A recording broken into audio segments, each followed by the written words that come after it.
Sebagai upaya menekan angka pengangguran yang ada saat ini, Pemkab Banyuasin melalui Dinas Tenaga Kerja melakukan segala upaya terobosan.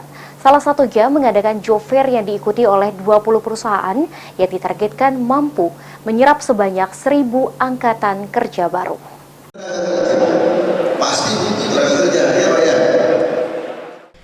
20 perusahaan di Banyuasin mengikuti job fair yang digelar oleh Dinas Tenaga Kerja. Dalam job fair ini sendiri ditargetkan bisa merekrut 1.000 anggota kerja baru.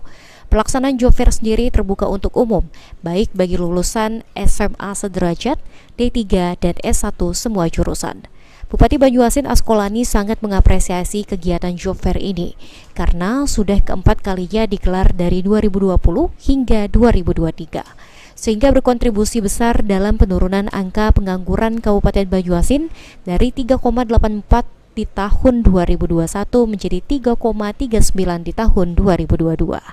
Dimaksud dan yang ketiga yang paling penting ini salah satu strategi kita pemerintah Kabupaten Banyuasin untuk mengurangi angka pengangguran di Kabupaten Banyuasin.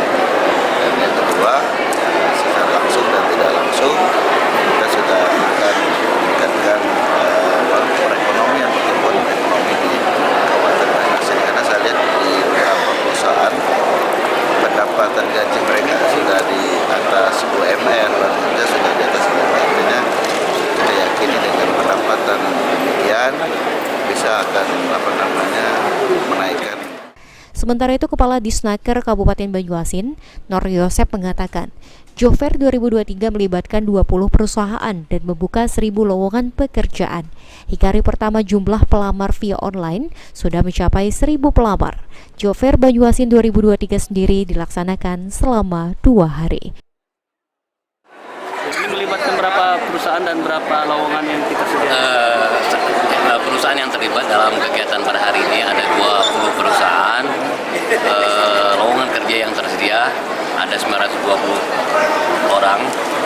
Sampai saat ini sudah lebih dari 1.000 pendaftar, tapi kemungkinan akan bertambah karena kegiatan ini berlangsung selama 2 hari.